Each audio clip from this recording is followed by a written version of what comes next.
오늘 본문은 그 마태복음에 나오는 달란트 비유와 비슷한 내용입니다. 시기적으로는 이제 달란트 비유는 예수님이 예루살렘에 입성하신 후에 말씀하신 것인데, 오늘 열문화 비유는 이제 입성 전에 하시는 말씀입니다. 먼저 11절을 보면 그들이 말씀을 듣고 있을 때에 삭개오와 관련해서 예수님이 말씀하신 후에 사람들이요, 예수님이 이제 예루살렘 가까이 오셨기 때문에 이제 입성하실 거기 때문에 하나님 나라가 당장 나타날 줄 생각했다고 합니다. 그때 예수님이 이 비유, 문화 비유를 말씀하시는데요. 어떤 귀인이 왕위를 받으려고 먼 나라로 가요. 그때 종 열을 불러서 열 문화를 주면서 내가 돌아올 때까지 장사라고 합니다. 여기서 문화는 이제 그리스 돈인데요. 100드라크마이거든요. 그러니까 대략 석 달치 노동자 품삯이죠. 당시 노동자 품삯 정도의 돈입니다. 그런데 그 백성이 그를 미워하여 그들의 대표를 뒤따라 보내요. 그리고 우리는 그 사람이 왕이 되는 것을 원치 않는다고 진정을 넣는 거예요.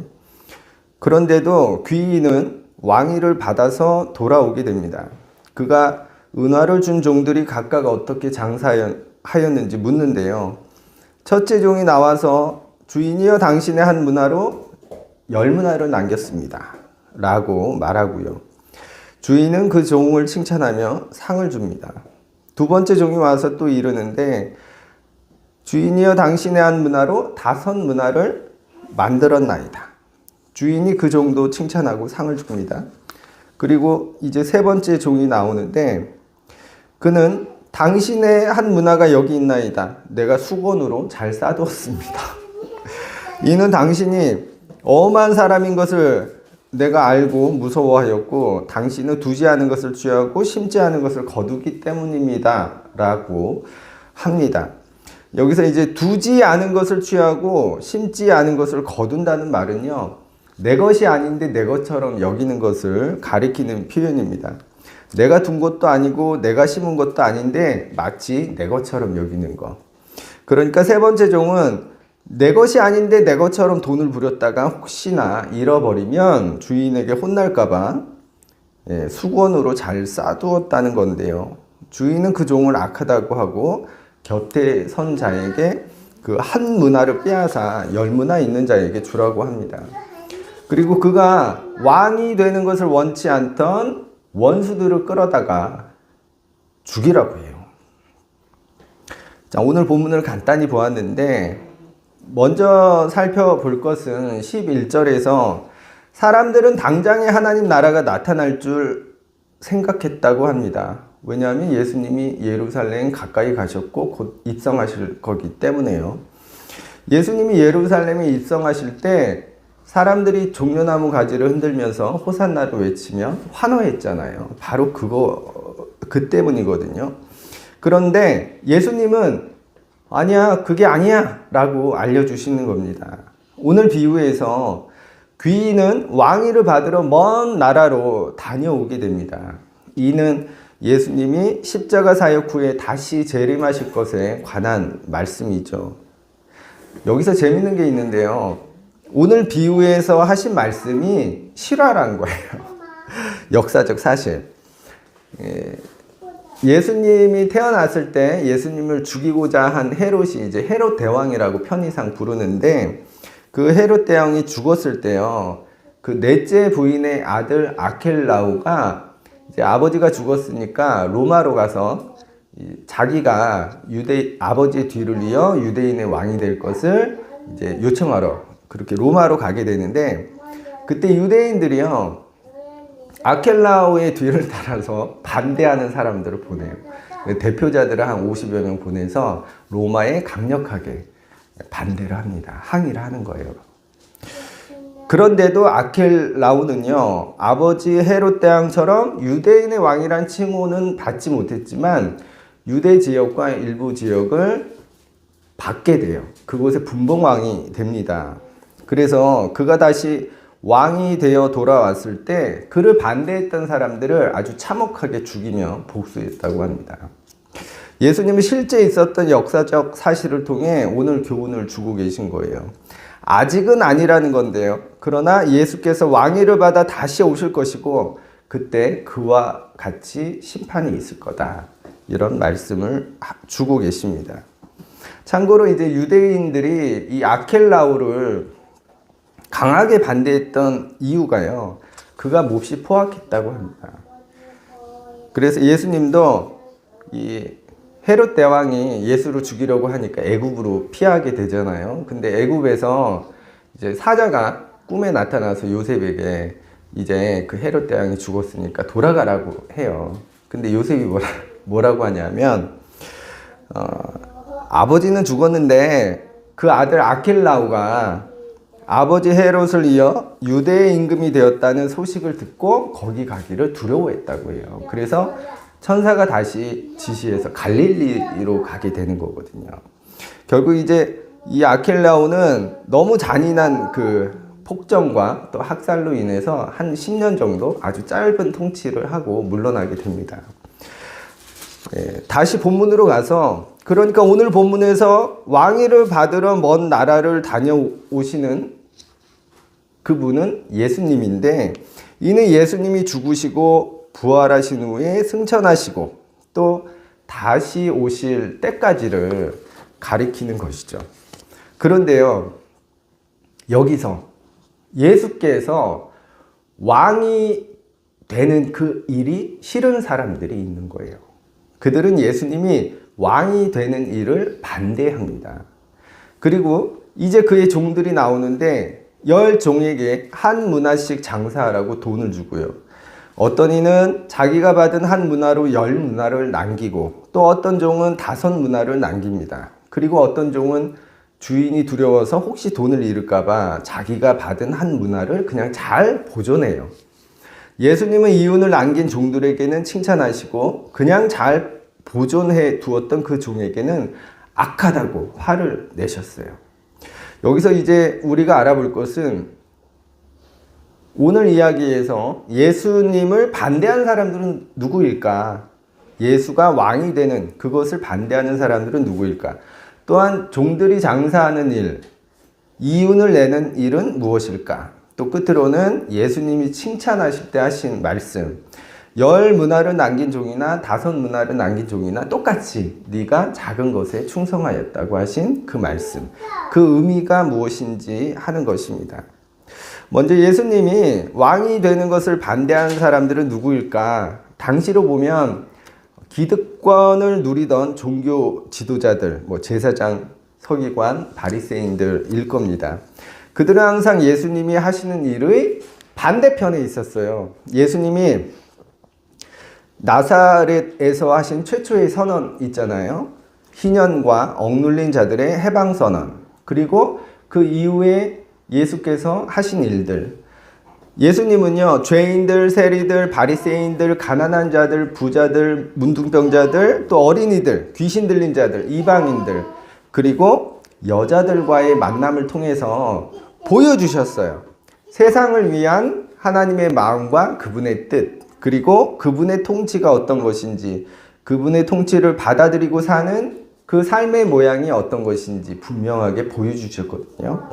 그런데요, 그게 싫은 사람들, 그래서 그 반대편에 있는 사람들, 권력과 부와 자기 권위를 지키고 누리고 더 견고하게 하기 위해서 그 반대편에 있던 사람들, 억눌린 자들의 해방과 희년의 선포가 절대 있어서는 안 되는 사람들, 그게 싫은 사람들, 이들이 바로 예수가 왕이 되는 것을 거부하고 반대하는 사람들일 겁니다. 왜냐하면 이 왕권이라는 것은 통치를 얘기하거든요. 통치. 예수님은 하나님의 통치를 보여주셨어요. 그리고 예수님이 받으실 그 왕권도 다시 오실 때 왕으로 오시잖아요. 그 왕권도 결국엔 하나님의 통치를 가리키는 것이거든요. 그런데 어떤가요?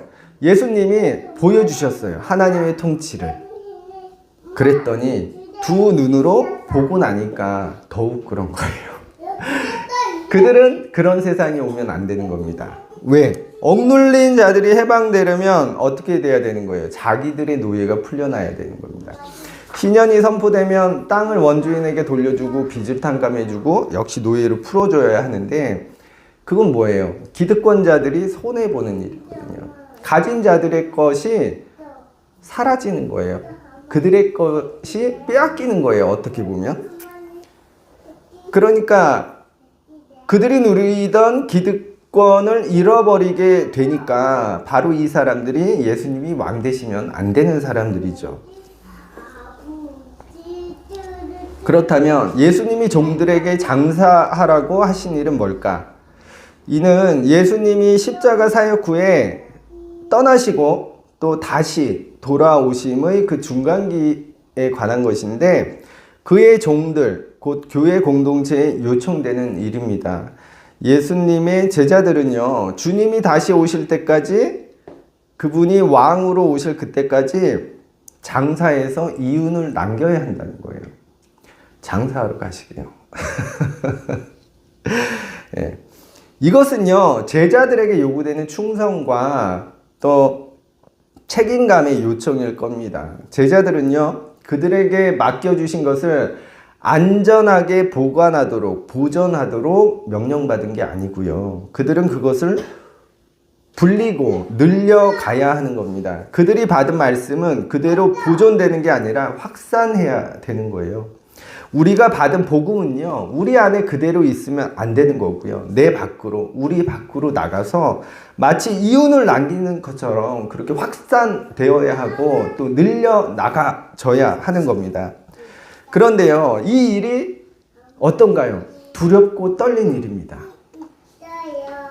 왜냐하면 오늘날 우리는 안전하게 종교 생활을 합니다. 우리가 비록 이단을 믿더라도 종교의 자유가 허락되는 그런 곳에서 살고 있기 때문에요. 그런데 당시 초기 교회 상황은 어떤가요? 복음을 받아들이고 믿고 또 그거를 알리는 일, 확산하는 일은요, 목숨을 걸어야 하는 일이었고요. 혹은 경제적인 큰 손실을 감당해야 하는 일이었습니다. 쉬운 일이 아니었어요. 어떤 위험도 없이 그 누구도 한 문화로 10문화를 혹은 5문화를 만들 수 없었습니다.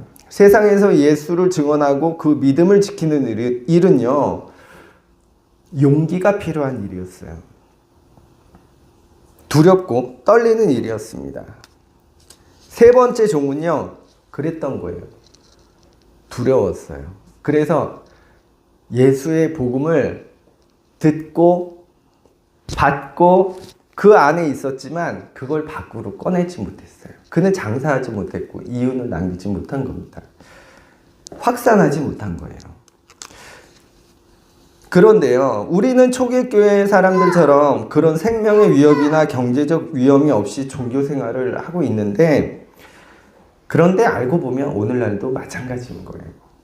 왜냐하면 우리가 예수를 믿는다는 것은요, 우리가 종교적으로만 보면 그냥 여기서만 머무는 것 같지만 우리가 잘 알고 있듯이 믿음이라는 것은 밖으로 드러나야 하는 거잖아요. 그래서 우리가 예수를 안다는 것은 단지 종교적인 어떤 깨달음이나 어떤 교훈을 내가 얻고 갖고 그냥 요 안에 담고 사는 일이 아니라 우리 삶에서 그것을 드러내는 일입니다. 확장하는 일이에요. 그래서 오늘날의 한 문화를 받아서 장사한다는 것은요, 오늘 본문에서 예수가 왕이 되는 게 싫은 사람들, 그걸 거부하는 사람들, 그걸 반대하는 사람들이 지키고자 하는 그 불의한 세상에 그곳에서요, 하나님의 통치를 열어가는 일입니다. 그 세상을 허무는 일이에요. 그들의 세상을. 예수께서 그렇게 사셨잖아요. 불의를 고발하고 항거하고. 그래서 결국 죽잖아요. 오늘날 우리도 마찬가지입니다. 그 예수를 믿고 그 예수가 내 안에 있다면, 그리고 우리가 살아가는 이 세상이 불의하다면 예수처럼 그 불의한 세상을 고발하고 맞서야 하는 거 아닐까요? 그리고 그렇게 살아가면 당연히 불이익이 오고 위험도 생기겠죠. 세 번째 종은 두렵고 떨려서 그 일을 못했어요.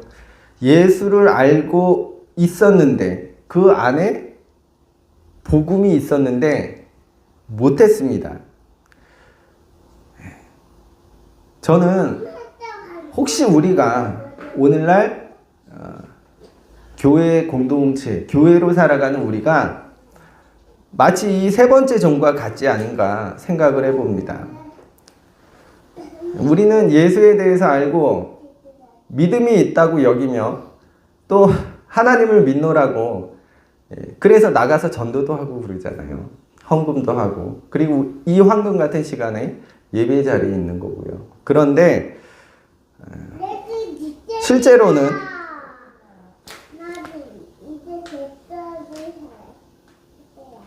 우리는 세상이 불의한 것을 보고도 거기에 말하지 못하고 맞서지 못하고 예수처럼 싸우지 못하고 있지는 않은지, 하나님 반대편에 있는 것들에 대해 너무 무기력하게 혹은 게을러서 혹은 용기가 없어서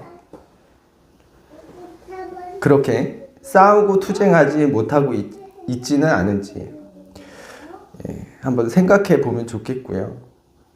그리고 얼마 전에 아주 유행했던 말이 있죠. 오늘 설교 제목이기도 한데요. 아무 일도 하지 않으면 아무 일도 일어나지 않는다. 사실은 이제 이 말이 뭔가 행동을 촉구하는 말인데, 그 어떤 사람은 정말로 아무 일도 하지 마.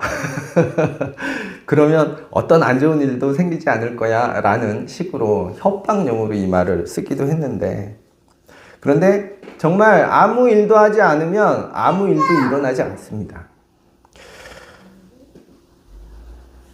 오늘 본문에서 세 번째 종이 그랬던 거예요.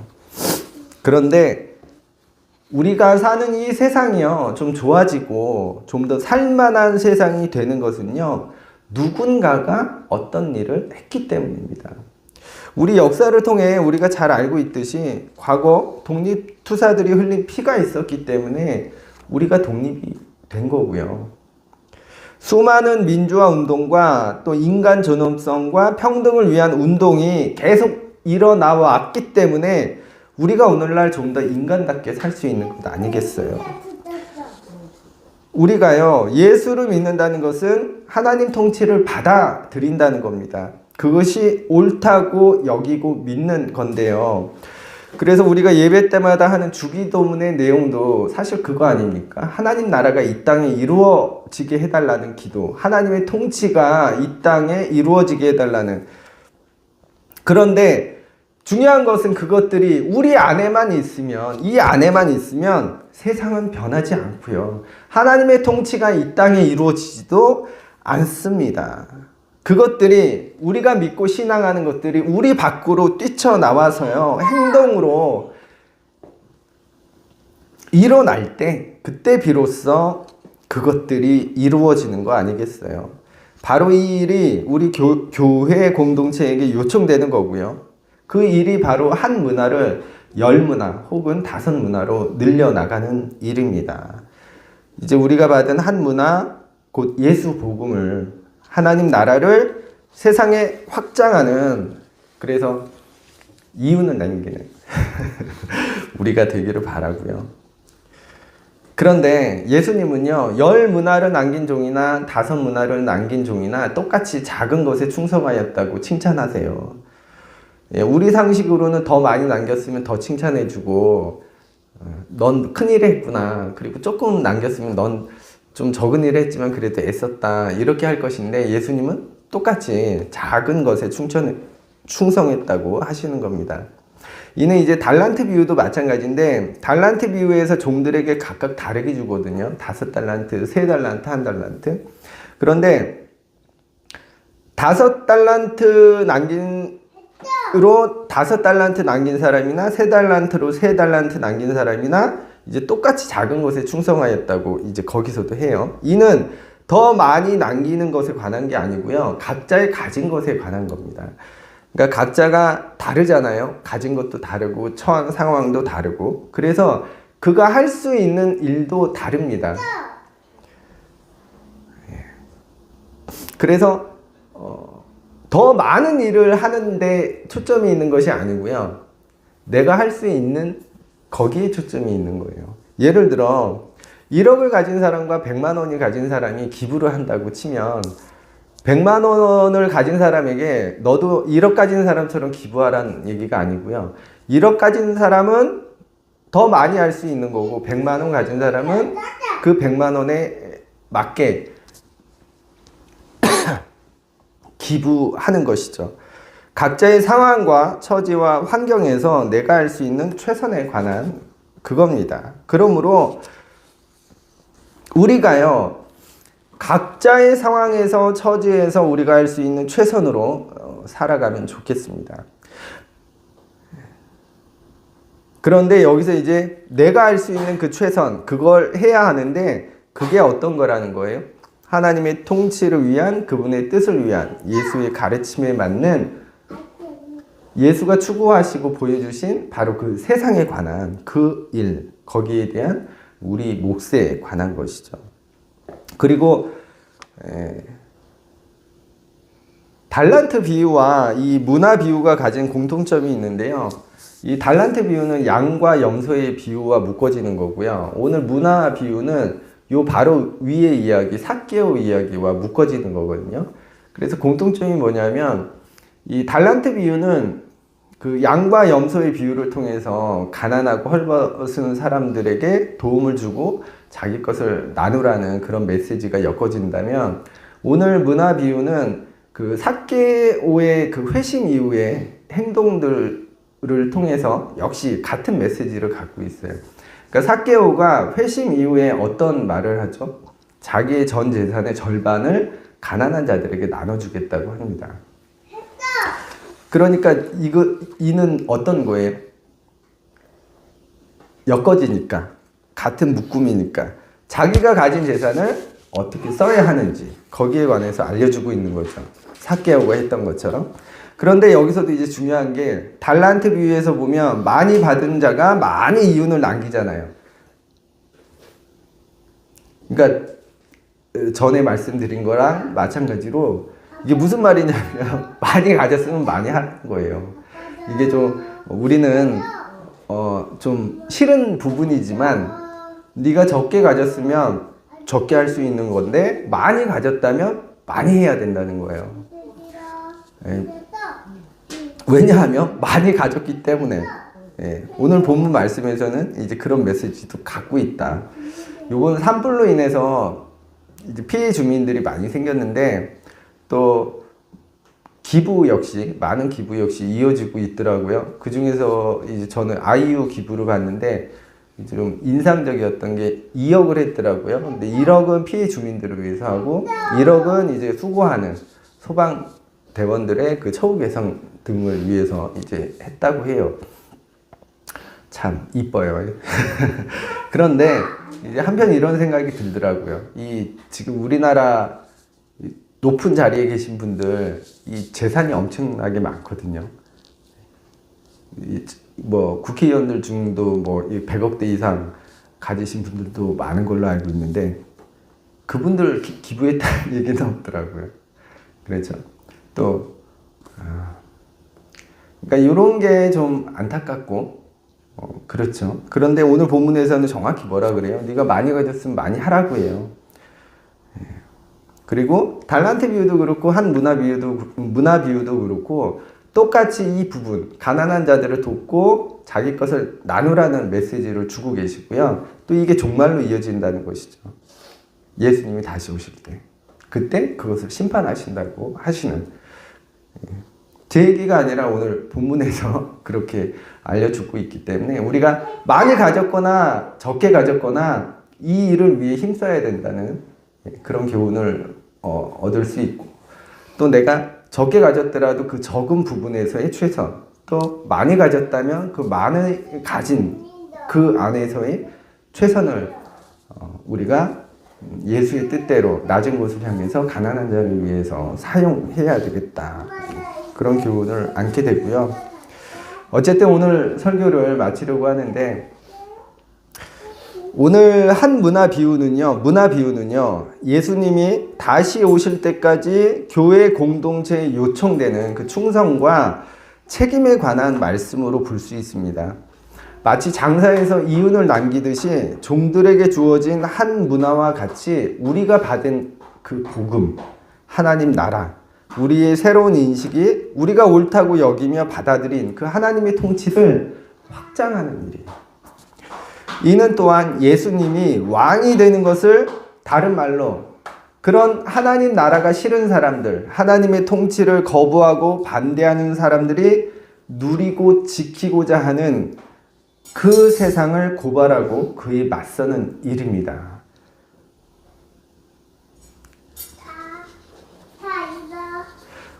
우리가요, 하나님 나라를 바라고 원하잖아요. 그런데 그 나라를 위해 우리가 아무 일도 하지 않으면요, 아무 일도 일어나지 않습니다. 여전히 세상은 불의하고 악하고 불평등하다면요, 그걸 바꾸기 위한 어떤 일이든 우리가 해야 하는 겁니다. 그렇지 않으면 세상은 계속 악하고 불의하고 불평등해요. 그리고 가난하고 없는 사람들은 그 안에서 계속해서 고통을 겪게 될 수밖에 없겠죠. 분명한 것은요, 주님은 오늘 비유에서 아무 일도 하지 않은 그 세 번째 종을 악하다고 하시는 거예요. 우리가 불의를 보고도, 악을 보고도 아무 일도 하지 않으면요, 우리가 바로 그 악한 종이 되는 겁니다. 하나님을 모르는 사람이요, 그렇게 하면 그냥 그럴 수도 있어 라고 할 수 있을 거예요. 좀 무서웠니? 두려웠니? 용기가 없었니? 그런데요, 오늘 본문에서는 분명히 알려주고 있는 거예요. 하나님 믿는 사람들은 그렇게 하면 안 된다고. 불의를 보면 무섭고 떨리더라도 용기를 내어서 맞서고 싸우라고.